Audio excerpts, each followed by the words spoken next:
America China మధ్య tariff war కొనసాగుతోంది. ఒకరిపై ఒకరు పరస్పరంగా ట్యాక్సులు పెంచేస్తున్నారు.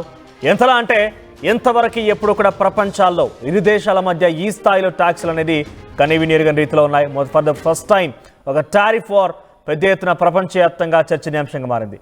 చైనా పైన మరోసారి భారీగా ట్రంప్ టారిఫ్ పెంచేశారు.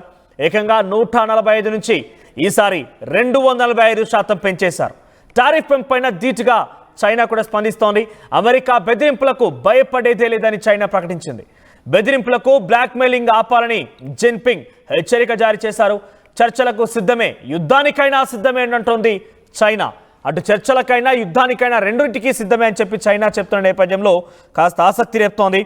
అయితే ఉదాహరణకి ఒకవేళ కనుక ఒక చైనా ప్రోడక్ట్ కనుక అమెరికాకు వెళ్ళిన తర్వాత అక్కడ కొనుగోలుదారులు దాన్ని కొనుగోలు చేయాలంటే ఏ రకంగా టారిఫ్ ఉండబోతోంది, ఏ రకంగా ట్యాక్స్ ఉండబోతోంది మీకు వివరించే ప్రయత్నం చేస్తాను.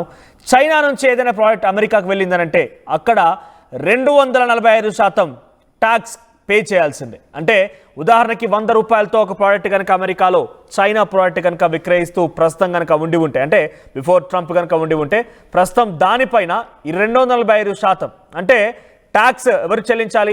ఇటు చైనా నుంచి వసూలు చేయాల్సి ఉంటుంది. అంటే దాని ప్రోడక్ట్ ధర ఎంత? సుమారుగా 100 రూపాయలు ఉండే ప్రోడక్ట్ ధర కాస్త 345 రూపాయలు అయింది ప్రస్తుతానికి ఈ రోజు వరకు. సో గతంలో మనం చూసాం 80% వరకు అటు అమెరికా చైనా పైన టారిఫ్ విధిస్తే దానిపైన అటు తీవ్రంగా స్పందించిన చైనా కూడా సుమారుగా అమెరికా ప్రోడక్ట్స్, చైనాలో దిగుమతి అయినటువంటి అమెరికా ప్రోడక్ట్స్ పైన 30% ట్యాక్స్ను విధించింది. ఇక దీంతో ఆగ్రహంతో వెలగటువంటి అమెరికా మరోసారి 145% పెంచేసింది ఏకంగా. ఆ తర్వాత ఇటు చైనా కూడా 85% పెంచింది. ప్రస్తుతానికి చైనా అమెరికా ప్రోడక్ట్స్ పైన 85% టారిఫ్ పెంచిన విషయం పైన ట్రంప్ మరోసారి ఆగ్రహం గురైపోయి ఏకంగా 245% అంటే ఒక 100 రూపాయల ప్రోడక్ట్ కనుక ఉంటే దానిపైన 245% ట్యాక్స్ అంటే దాని ధర 345 రూపాయలకు వెళ్తుంది. ఈ రకంగా టారిఫ్ వార్తో రెండు దేశాలు రెచ్చిపోతున్నాయి.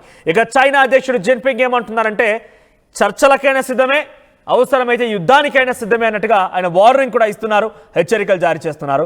ఏ మాత్రం కూడా అమెరికాకి భయపడేదే లేదు అంటూ జిన్పింగ్ చెప్తున్న పరిస్థితి కనబడుతోంది. మరి ఈ యొక్క టారిఫ్ వార్ ఎక్కడికి దారితీస్తుందనే ఆలోచిస్తేనే కొంత ఆందోళన కలిగిస్తోంది.